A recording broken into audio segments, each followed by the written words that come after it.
Hello friends, मैं अनिता भास्कर आप सभी लोगों का अपने यूट्यूब चैनल पर स्वागत करती हूँ और आशा करती हूँ कि आप लोग अच्छे तरीके से अपनी तैयारी में लगे होंगे और एग्जाम नजदीक आ गया है तो अच्छी तरीके से तैयारी करिए। और ये है आधुनिक भारत के कुछ इंपॉर्टेंट क्वेश्चन। ठीक है, ये इंपॉर्टेंट क्वेश्चन है जो बार बार पूछे जाते हैं, तो आप इसे पूरे क्वेश्चन देखिए जरूर से। ठीक है, और जो मैं अलग से प्रैक्टिस सेट करवा रही हूँ उसे भी देखिए, जो पहले की वीडियो उसे भी देखिए। जिन लोगों ने चैनल सब्सक्राइब नहीं किया, चैनल सब्सक्राइब अवश्य कर लें, बेल आइकन प्रेस कर दें जिससे कि नई वीडियो की नोटिफिकेशन आप तक पहुंचती रहे।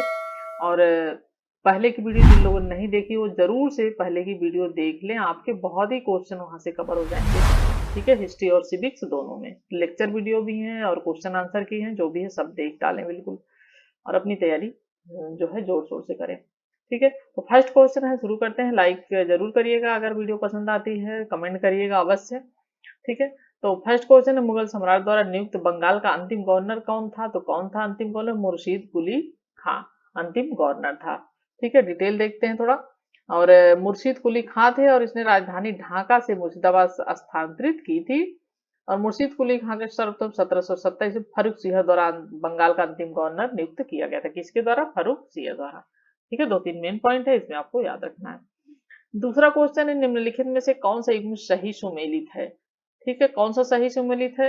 यह है सही सी, वांडीवास का युद्ध फ्रांसीसी के विरुद्ध ईस्ट इंडिया कंपनी। ठीक है, तो चिलियावाला बाग युद्ध, ये भी आप पूरा इसमें डिटेल देख लीजिए। 13 जनवरी 1849 अंग्रेजों और सिखों के मध्य। ठीक है, खुर्जा का युद्ध जो था यह है 1765 में निजाम और मराठों के बीच। ठीक है, और वांडीवास का युद्ध 22 जनवरी 1760 को। डेट आप याद रखें, इसका डेट पूछता है वांडीवास के युद्ध का।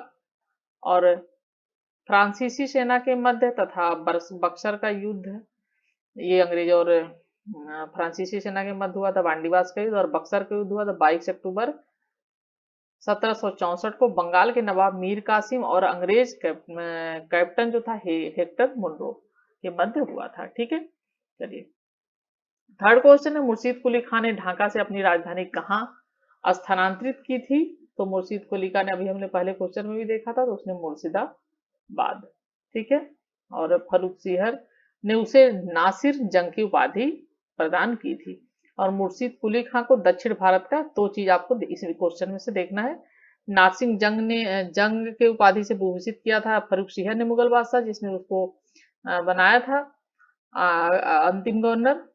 और नेक्स्ट ये है टोडरमल। ठीक है, उसको दक्षिण भारत में टोडरमल कहा जाता है, ये भी आपको ध्यान रखना है। फोर्थ क्वेश्चन है हमारा, किस शासक ने ईस्ट इंडिया कंपनी को दीवानी प्रदान की थी? फर्रुख सिंह, शाह आलम प्रथम, शाह आलम द्वितीय, शुजाउद्दौलत। राइट आंसर हमारा है सी, शाह आलम द्वितीय। ठीक है, शाह आलम द्वितीय को इलाहाबाद की संधि के तहत ब्रिटिश कंपनी की संरचना स्वीकार करनी पड़ी और उसे इलाहाबाद में रखा गया। कंपनी द्वारा अवध के नवाब से कड़ा मानिकपुर ले लिया गया, उसे मुगल बादशाह सालम द्वितीय को सौंप दिया गया। और 12 अगस्त 1765 ईस्वी को मुगल बादशाह सालम द्वितीय ने अपने फरमान द्वारा कंपनी को बंगाल, बिहार और उड़ीसा की दीवानी अस्थायी रूप से प्रदान कर दी थी। ठीक है, और मुगल सम्राट को 26 लाख रुपए वार्षिक पेंशन देना स्वीकार किया था। नेक्स्ट है, महाराजा रणजीत सिंह के राज्य की राजधानी थी। ठीक है, क्या थी राजधानी महाराजा रणजीत सिंह के? तो इनकी राजधानी थी लाहौर। ठीक है, राज्य की राजधानी क्या थी? शेरे पंजाब के नाम से प्रसिद्ध थे रणजीत सिंह, और सन 1799 में लाहौर पर अधिकार कर लिया तथा उसे अपनी राजधानी बनाया। उन्होंने 1802 में अमृतसर को भी भंगी मिसल से छीन लिया। इस प्रकार पंजाब की राजनीतिक राजधानी लाहौर और धार्मिक राजधानी अमृतसर दोनों ही उनके अधीन आ गई। 12 अप्रैल 1801 को रणजीत सिंह ने महाराजा की उपाधि धारण की थी। ठीक है, तो यह है इसके बारे में डिटेल, और ये भी वेरी इंपॉर्टेंट है और बार बार पूछता रहता है। ठीक है, और नेक्स्ट है, अमृतसर की संधि कब हुई? ठीक है, अमृतसर की संधि 1809 में हुई। बी ऑप्शन राइट है। अमृतसर की संधि जो थी 25 अप्रैल 1809 को महाराजा रणजीत सिंह तथा किसके बीच हुई थी? ईस्ट इंडिया कंपनी के प्रतिनिधि चार्ल्स मैटकाफ के बीच। तो महाराजा रणजीत सिंह और चार्ल्स मैटकाफ, दो नाम आपको याद रखना है और ये डेट याद रखना है इसमें से। ठीक है, 25 अप्रैल 1809 महाराजा रणजीत सिंह और चार्ल्स मैटकाफ के बीच। ठीक है, और इस संधि के प्रमुख बिंदु क्या थे? निम्नवत थे, थोड़ा सा भी देख ले। एक जो है उसमें सतलज नदी को दोनों राज्यों की सीमा मान लिया गया था। और सतलज के पूर्व की रियासतों अंग्रेजों के अधीन हो गई थी। और लुधियाना में एक अंग्रेजी रेजिमेंट रखी गई ताकि रणजीत सिंह अंग्रेजों पर आक्रमण न कर सकें। ये मेन पॉइंट थे संधि के। नेक्स्ट है 7th क्वेश्चन, निम्नलिखित में से कौन सुमेलित नहीं है? तो इसमें से कौन सा सुमेलित नहीं है? प्रथम आंग्ल मैसूर युद्ध 1767-69, द्वितीय आंग्ल मैसूर युद्ध 1780-84 और तृतीय आंग्ल मैसूर युद्ध 1790-92, चतुर्थ आंग्ल मैसूर युद्ध 1799। ठीक है, तो हम इसमें ऑप्शन देख लेते हैं। हमारा राइट ऑप्शन है डी। ठीक है, क्योंकि ये चतुर्थ जो है 1799 उसमें हुआ था। प्रथम आंग्ल मैसूर युद्ध हुआ था इसमें, और ये चौथुर्थ कब हुआ था? 1799 में। ठीक है, उसमें 98 दिया हुआ है, तो ये है 1767 से 69 में। और 4 अप्रैल 1769 में हुआ था प्रथम वाला, द्वितीय हुआ था 1780-84 में। और मंगलौर की संधि 1784 में द्वारा समाप्त हुआ था द्वितीय वाला। और ये पहला जो है मद्रास की संधि हुई थी, इसके द्वारा समाप्त हुआ था। और अंग्रेज गवर्नर कौन था? वेलेस। और तृतीय जो आंग्ल मैसूर युद्ध था 1790-92 तक चला था, और श्रीरंगपट्टनम की संधि हुई थी, और इस दौरान अंग्रेज गवर्नर लॉर्ड कॉर्नवालिस थे। ठीक है, और टीपू सुल्तान और लॉर्ड कॉर्नवालिस के बीच हुआ था ये। और चतुर्थ है जो लॉर्ड वेलेजली थे, और इस दौरान गवर्नर जनरल लॉर्ड वेलेजली थे, और उसमें टीपू सुल्तान थे, जिसमें इनकी मृत्यु हो गई थी इसी युद्ध में 1799 में टीपू सुल्तान की। चलिए नेक्स्ट है, भारत का प्रथम भारतीय गवर्नर जनरल कौन था? बी आर अम्बेडकर, सी राजगोपालचारी और doctor Rajendra Prasad, doctor S Radhakrishnan. तो राइट आंसर जैसा कि है ये बी, सी राजगोपालचारी। चक्रवर्ती राजगोपालचारी राजा जी के नाम से भी जाने जाते थे, और स्वतंत्र भारत के द्वितीय गवर्नर जनरल, प्रथम भारतीय गवर्नर जनरल थे। ठीक है, स्वतंत्र भारत के द्वितीय थे, लेकिन भारतीय गवर्नर प्रथम जो है भारतीय गवर्नर जनरल थे ये। ठीक है, भारतीय पहले थे और वैसे द्वितीय गवर्नर जनरल। नेक्स्ट है मतलब इसमें फिर 1837 में प्रांतीय चुनाव में मद्रास प्रांत के प्रधानमंत्री चुने गए थे। ठीक है, नेक्स्ट है 9th क्वेश्चन, किस कंपनी ने सर्वप्रथम भारत में रेल यात्रा प्रारंभ की थी? तो right answer great Indian peninsula railway, ये कंपनी का नाम है। 1853 बंबई के बोरीबंदर स्टेशन से ठाणे, ठीक है, बंबई से ठाणे, ये आता है क्वेश्चन, बहुत ही आसान है और बार बार ये पूछा जाता है। ठीक है, तो यह लॉर्ड डलहौजी के शासनकाल में हुई थी। रेलवे विद्युत तार डाक सुधार जो है इसके बारे में 400 फुट का डिस्पैच उच्च शिक्षा से लागू था। चलिए, इसके कार्यकाल में लॉर्ड डलहौजी के। भारत का अंतिम वायसराय कौन था? लॉर्ड ने को लॉर्ड माउंटबेटन, तो अंतिम जो वायसराय थे लॉर्ड माउंटबेटन। ठीक है, 10th क्वेश्चन का, तो लॉर्ड माउंटबेटन था, और उसके शासनकाल में 4 जुलाई 1947 को ब्रिटिश संसद में इटली द्वारा भारतीय स्वतंत्रता विधेयक प्रस्तुत किया गया। 15 जुलाई को वह बिना किसी संशोधन के हाउस ऑफ कॉमन्स द्वारा, 16 जुलाई को हाउस ऑफ लॉर्ड्स द्वारा पारित कर दिया गया, जिसके परिणाम स्वरूप भारत और पाकिस्तान 2 स्वतंत्र राज्यों का निर्माण हुआ। किस गवर्नर जनरल ने भारत में दास प्रथा को समाप्त किया? तो ये किया है लॉर्ड वेलन बरो ने। ठीक है, इंपॉर्टेंट क्वेश्चन है और बार बार पूछा जाता है। 1842 से 44 और 1843 के एक्ट 5 द्वारा भारत में दास प्रथा का उन्मूलन किया गया था, और इसके कार्यकाल को कुशल आक्रमणता की नीति का काल भी कहा जाता है। और प्रथम आंग्ल अफगान युद्ध समाप्त हुआ था। भारत में स्थानीय स्वशासन किसके द्वारा प्रारंभ किया गया? ये प्रारंभ किया गया था लॉर्ड रिपन द्वारा, स्थानीय स्वशासन। ठीक है, और 80-84 की बात है। भारत का सबसे लोकप्रिय गवर्नर था जनरल था ये लॉर्ड रिपन, अपने सुधारों की वजह से। ठीक है, और स्थानीय स्वशासन 1882 शुरुआत थी, और इसके अंतर्गत ग्रामीण क्षेत्रों में स्थानीय बोर्ड बनाए गए तथा जिलों में जिला उप विभाग तहसील बोर्ड बनाने की योजना, नगरों में नगर पालिका गठन किया गया, और गैर सरकारी सदस्यों की भागीदारी सुनिश्चित की गई। 13 है, सती प्रथा पर प्रतिबंध किसने लगाया? तो विलियम बेंटिंग ने सती प्रथा पर प्रतिबंध लगाया। और भारत का प्रथम गवर्नर जनरल विलियम बेंटिंग, ये प्रथम गवर्नर जनरल था भारत का। ठीक है, इसने 1829 ईस्वी के नियम 17 द्वारा विधवाओं के सती होने को प्रतिबंधित कर दिया। ठीक है, तो सती प्रथा का अंत कब हुआ था? 1829। सर टॉमस मुंडो किस भू राजस्व बंदोबस्त से संबंधित थे? ठीक है, अस्थाई बंदोबस्त, महलबाड़ी बंदोबस्त, रैयतबाड़ी बंदोबस्त। तो हम ऑप्शन देखते हैं, 14 का हमारा राइट आंसर है रैयतबाड़ी बंदोबस्त। ठीक है, इससे संबंधित थे। और सर टॉमस मुंडो व कर्नल रीड को रैयतबाड़ी व्यवस्था का जन्मदाता माना जाता है। इस व्यवस्था में भूमिदार भूमि का स्वामी होता था। सर्वप्रथम कर्नल रीड ने 1792 में मद्रास के 12 महल क्षेत्र में इस व्यवस्था को लागू किया था। तो ये आपको याद रखना है कि कर्नल रीड ने 1792 में मद्रास के 12 महल क्षेत्र में इस व्यवस्था को लागू किया था। ठीक है, और 1820 में इसे मद्रास, बंबई और असम के अधिकांश भागों में लागू किया गया। रैयतबाड़ी व्यवस्था में ब्रिटिश भारत का 51% जो है क्षेत्र आता था। नेक्स्ट है महलबाड़ी व्यवस्था, जिस क्षेत्र में लागू किया गया था, पंजाब, महाराष्ट्र, या तो ऑप्शन तो खैर है ये इसमें, पंजाब में। और महलबाड़ी व्यवस्था का सूत्रपात हार्ट मैकेंजी 1819 द्वारा किया गया था। और इस भूमि कर की इकाई कृषक का खेत नहीं अपितु ग्राम अथवा महाल होता था। ग्राम के लोग सम्मिलित रूप से भूमि कर देने के लिए उत्तरदायी होते थे और उत्तर प्रदेश, मध्य प्रदेश प्रांत और पंजाब आदि क्षेत्र में शामिल थे इसमें। ठीक है, 1833 में मार्टिन बर्ड द्वारा पहली बार लगान तय करने के लिए मानचित्रों तथा पंजियों का प्रयोग किया गया था। तो मेन पॉइंट है। ठीक है, रजिस्टर्स का प्रयोग किया गया था। ब्यायगत लैब्स यानी लैब्स का सिद्धांत किससे संबंधित है? तो डलहौजी से।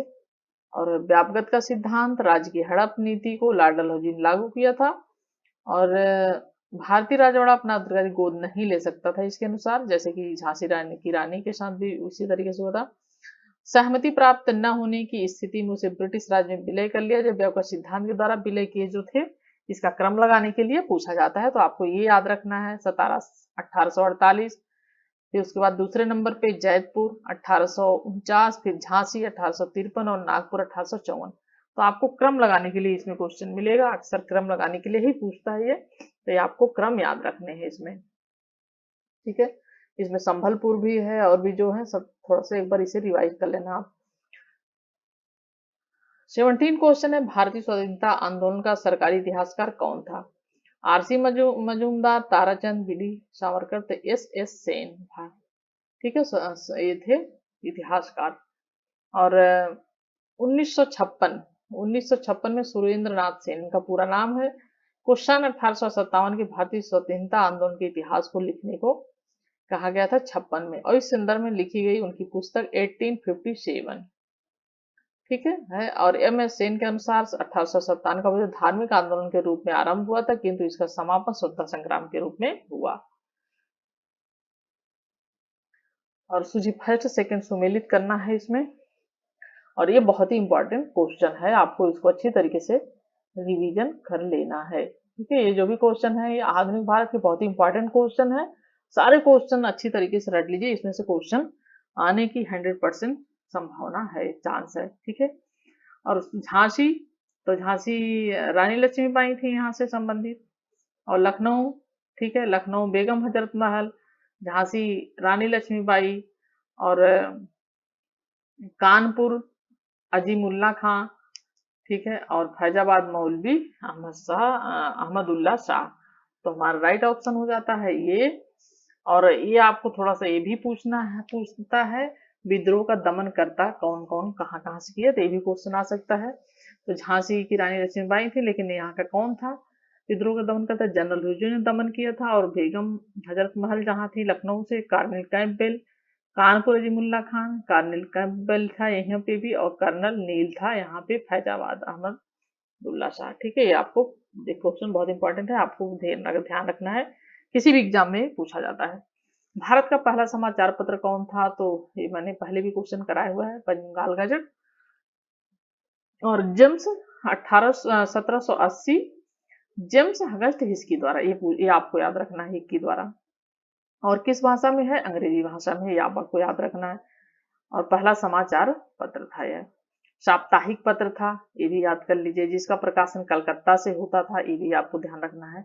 ये महत्वपूर्ण पॉइंट है जो आपको सब ध्यान रखने हैं, ठीक है, और निकालने का प्रयास किया था। इंडियन मिरर, इंडियन मिरर अखबार का प्रकाशन कहाँ से हुआ था? तो हुआ था कलकत्ता से। और इंडियन मिरर अखबार 1861 में देवेंद्र नाथ टैगोर तथा मनमोहन घोष द्वारा किया गया था, ठीक है, ये आपको याद रखना है। इस अखबार का प्रकाशन कलकत्ता से होता था, बंगाल से। और बाद में यह ब्रह्म समाज का मुख्य पत्र बन गया। इसे अंग्रेजी का प्रथम दैनिक समाचार होने का गौरव प्राप्त है, ठीक है, मेन पॉइंट है, आपको याद रखना। चलिए, हरिजन, हरिजन समाचार पत्र की प्रारंभकर्ता कौन थे? तो गांधी जी थे हरिजन जो है समाचार पत्र के प्रारंभकर्ता। और इस पत्र का अंक 11 फरवरी 1933 को यरोदा जेल, पुणे, महाराष्ट्र प्रकाशित किया था। और यह हिंदी भाषा में प्रकाशित होता था, ठीक है, ये बात आपको याद रखनी है, हिंदी भाषा में, क्योंकि और सारे आपने देखा बंगाली भाषा या किसी और भाषा में, अंग्रेजी भाषा में ज्यादातर प्रकाशित होते थे उस समय।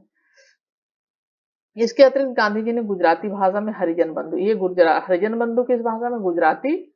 और हरिजन किस भाषा में? हिंदी भाषा। वह हिंदी भाषा में हरिजन सेवक, ठीक है, हरिजन सेवक समाचार पत्रों का भी प्रकाशन किया हिंदी भाषा में। हरिजन और हरिजन सेवक का हिंदी भाषा में, हरिजन बंधु का गुजराती भाषा में, ठीक है, गांधी जी ने। और 22 क्वेश्चन है,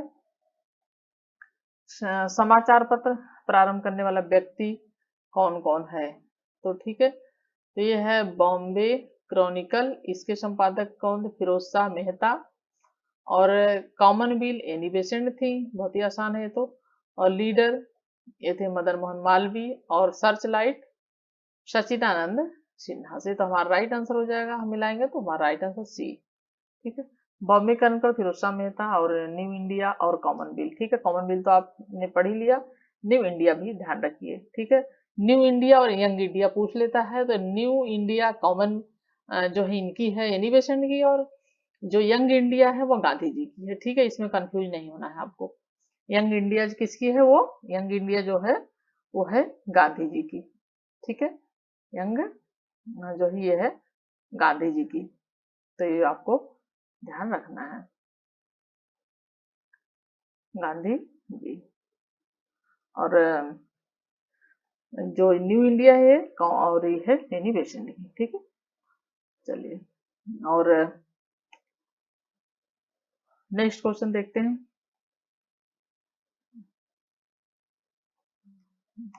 नेक्स्ट क्वेश्चन है, ब्रह्म समाज का सिद्धांत किस पर आधारित है? नास्तिकता, अद्वैतवाद, मूर्ति पूजा, बौद्धवाद।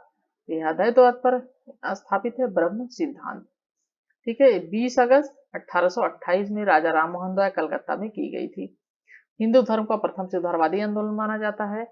और ब्रह्म समाज का स्वरूप भारतीय था, इसे अद्वैतवादी हिंदुओं की संस्था कहा जाता है। राजा राम मोहन राय के शुरुआत में विश्वास करते थे, तो उन्होंने मूर्ति पूजा अवतारवाद का विरोध किया था। और उनके उपदेशों का सार क्या था? सर्वधर्म समभाव। चलिए, निम्नलिखित में से किसने 1872 में नेटिव मैरिज एक्ट को पारित कराने में महत्वपूर्ण भूमिका निभाई थी? 24 क्वेश्चन है, और हमारा राइट आंसर है केशव चंद्र सेन ने, ठीक है। 1872 में केशव सेन के प्रयासों द्वारा पारित निजी मैरिज एक्ट ब्रह्म विवाह, लड़कियों की विवाह की आयु क्या है? इसमें 14 वर्ष, और लड़कों की विवाह की आयु क्या है? 18 वर्ष। ये आपको याद रखनी है चीजें, ठीक है, इसके द्वारा हुआ था। और इस अधिनियम द्वारा बहुमत पत्ती प्रथा, क्योंकि कई कई शादियां कर लेते थे लोग, तो इसे भी समाप्त कर दी गई थी 1872 के द्वारा, ठीक है। और केशव चंद्र सेन थे।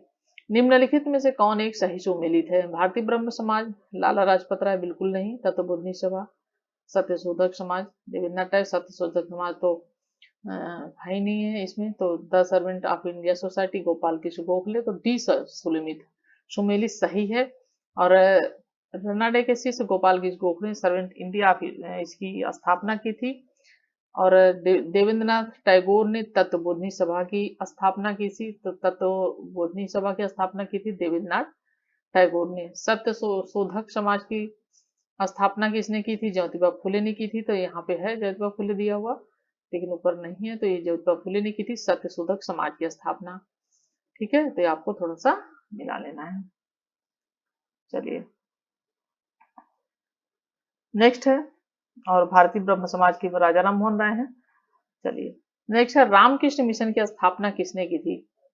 तो स्वामी विवेकानंद ने की थी, और इनका नाम असली जो था नरेंद्र नाथ दत्त था। इसका नाम भी पूछ लेता है एग्जाम में कई बार।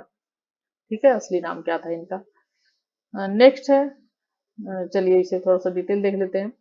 तो 1897 में स्वामी विवेकानंद ने रामकृष्ण मिशन की स्थापना की थी, और कलकत्ता के समीप बारा नगर में की थी, और बेल्लूर कलकत्ता में मिशन की स्थापना की गई थी, बेल्लूर में। ठीक है, और दीदीमठ अल्मोड़ा में मायावती नामक स्थान में स्थापित किया गया था। नेक्स्ट है 27 क्वेश्चन, भारतीय राष्ट्रीय कांग्रेस की स्थापना। तो बहुत आसान क्वेश्चन, 1885, लेकिन आपको थोड़ा सा ये डिटेल देख लेना है। 28 दिसंबर 1885, पहले मैंने बताया हुआ है वैसे कई क्वेश्चनों में ये प्रैक्टिस सेट में, और गोकुल दास तेजपाल संस्कृत कॉलेज भवन में। ठीक है, ये आप याद रख लीजिए थोड़ा सा, गोकुल दास तेजपाल संस्कृत कॉलेज, और ये मुंबई में स्थित है, ग्वालिया टैंक स्थित। ठीक है, इस कॉलेज में हुई थी। 72 प्रतिनिधियों ने भाग लिया था। ठीक है, और जिसकी स्थापना व्योमेश चंद्र अध्यक्षता किसने की थी? व्योमेश चंद्र बनर्जी, जिसे WC बनर्जी भी जो है, W और C बनर्जी भी इनका नाम लिखा रहता है, व्योमेश चंद्र बनर्जी का शॉर्ट में। ठीक है, तो ये है पूरा इनका नाम व्योमेश चंद्र बनर्जी। और इसकी स्थापना किसने की थी? ये हो होम ने की थी, एलन बेक्टियन होम इनका पूरा नाम है। और नेक्स्ट, अवकाश प्राप्त अंग्रेज अधिकारी थे। भारतीय राष्ट्रीय कांग्रेस का नामकरण दादा भाई नौरोजी के परामर्श पर किया गया था। ठीक है, चलिए, और नेक्स्ट है, कांग्रेस के एक अधिवेशन में एक गवर्नर जनरल ने भाग लिया था। उक्त गवर्नर जनरल द्वारा अधिवेशन स्थल निम्न में से कौन सा था? ये था लॉर्ड विलिंगटन, बम्बई 1915। ठीक है, अधिवेशन हुआ था जो ये अंग्रेज गवर्नर जनरल था। और 31वां अधिवेशन हुआ था, ये लॉर्ड विलिंगटन ने भाग लिया था, और इस अधिवेशन को 1915 ईस्वी में बम्बई में किया गया था, और इस दौरान बम्बई का यह गवर्नर था। उन्होंने 1931-1936 तक भारत के गवर्नर जनरल एवं वायसराय के रूप में कार्य किया। इसके पश्चात 1 सितंबर से 1 दिसंबर 1931 तक द्वितीय गोलमेज सम्मेलन का आयोजन लंदन में हुआ था। ठीक है, लोक नायक के नाम से कौन जाना जाता है? तो लोक नायक से जयप्रकाश नारायण जाने जाते हैं। और इंदिरा गांधी की सरकार के विरुद्ध 5 जून 1974 को गांधी मैदान में पटना संपूर्ण क्रांति का आह्वान किया था उन्होंने, और 1998 ईस्वी में मरणोपरांत इन्हें भारत रत्न से सम्मानित किया गया था। 1998 में भारत छोड़ो आंदोलन के समय उन्हें मद्रास के नासिक जेल में बंद किया गया था, जयप्रकाश नारायण जी को। बिहार सोशलिस्ट पार्टी के संस्थापक कौन थे? तो ये थे जयप्रकाश नारायण। ठीक है, बिहार सोशलिस्ट पार्टी से जुड़े थे 1931 ईस्वी में। बिहार सोशलिस्ट पार्टी का गठन गंगा शरण सिंह, रामवृक्ष बेनीपुरी और गंगा रामानंद मिश्र आदि ने किया था। ठीक है, तो 31 आ गया क्वेश्चन हमारा। 1905 में बंगाल का विभाजन किस वायसराय ने किया था? क्वेश्चन बहुत आसान है, बार बार पूछा जाता है, लॉर्ड कर्जन ने किया था। ठीक है, और विभाजन के समय बंगाल में बिहार, उड़ीसा और बांग्लादेश शामिल थे जब विभाजन हुआ था। ठीक है, इसके निर्णय की घोषणा 20 जुलाई 1905 को की गई थी, और यह 16 अक्टूबर 1905 से लागू हुआ। 32 क्वेश्चन है, ब्रिटिश पत्रकार HW नेविंसन जुड़े थे। ठीक है, यह है असहयोग और बी समन्वय ज्ञान, तो स्वदेशी आंदोलन से जुड़े थे। और डिटेल में देख लेते हैं, नेविंसन स्वदेशी आंदोलन से जुड़े थे। उन्होंने इस समय डेली क्रॉनिकल, ग्लासो हेराल्ड तथा मैनचेस्टर गार्जियन के लिए रिपोर्टिंग की थी, और बाद में इन समस्त रिपोर्टों को संकलित कर उन्होंने the new spirit in India नाम से एक पुस्तक प्रकाशित की गई थी। ठीक है, नेक्स्ट है निम्नलिखित में से कौन सुमेलित नहीं है? तो इसमें कौन सा सुमेलित नहीं है? फरंगी आंदोलन, शरीयतुल्लाह, अलीगढ़ आंदोलन सर सैयद अहमद खान से संबंधित है, देवबंद आंदोलन मोहम्मद कासिम नैनीताल से, और मियां आंदोलन महमूद अल हुसैन, और अहमिया आंदोलन की स्थापना 1889 ईस्वी में मिर्जा गुलाम अहमद द्वारा की गई थी, और गुलाम अहमद पश्चिमी उदारवाद, ब्रह्म विद्या तथा हिंदुओं के धार्मिक सुधार आंदोलन से प्रभावित थे। ठीक है, आंदोलन के बारे में थोड़ा सा डिटेल में अवश्य पढ़ लें, जरूर आते हैं क्वेश्चन। 34 है जिया तरंग आंदोलन कहाँ से प्रारंभ हुआ था? तो नागालैंड से प्रारंभ हुआ था, और सविनय अवज्ञा आंदोलन के दौरान मणिपुर से प्रारंभ हुआ था जिया तरंग आंदोलन, और इस आंदोलन में जनजातियों की सक्रिय भागीदारी थी, और इस आंदोलन के नेता यदुनांग सरकार ने 29 अगस्त 1931 को फांसी की सजा दे दी। इसके बाद इस आंदोलन का नेतृत्व नागा जनजाति की महिला गैडोनिल ने किया था। जवाहरलाल नेहरू ने गैडोनिल को रानी की उपाधि दी थी। ठीक है, और जिया तरंग आंदोलन सविनय आंदोलन के दौरान मणिपुर से प्रारंभ हुआ था। ठीक है, और लेकिन यहाँ पे नागालैंड दिया हुआ है, यहाँ पे मणिपुर दिया हुआ है, लेकिन ये जो है सही यही है, नागालैंड। ठीक है, और अगर कुछ इसमें कंफ्यूजन लग रहा है तो आप थोड़ा सा देख लीजिएगा, अगर मुझे कहीं से कुछ मिलता है तो मैं देख लूंगी। ठीक है, और कमेंट करिएगा अवश्य इस क्वेश्चन पे। चलिए, नमक सत्याग्रह के समय गांधी जी के गिरफ्तार हो जाने के बाद आंदोलन के नेता के रूप में उनका स्थान किसने लिया? अब्बास तैयब जी, अबुल कलाम आजाद, जवाहरलाल नेहरू, वल्लभ भाई पटेल। तो हमारा राइट आंसर है ये अब्बास तैयब जी। ठीक है, तो नमक सत्याग्रह के समय गांधी जी की गिरफ्तारी के पश्चात इस आंदोलन का नेतृत्व अब्बास तैयब जी, गुजरात का ग्रैंड ओल्ड मैन के नाम से जाना जाता था इन्हें। सत्याग्रह में गांधी की गिरफ्तारी सोलापुर में हुई थी। ठीक है, इन्होंने उनका स्थान लिया था, और ये क्वेश्चन मैंने पहले भी कराया था। ठीक है, तो हमारे इसमें 35 क्वेश्चन थे, और वेरी इंपॉर्टेंट क्वेश्चन है, और क्वेश्चन पसंद आए तो प्लीज लाइक जरूर करें। Thank you.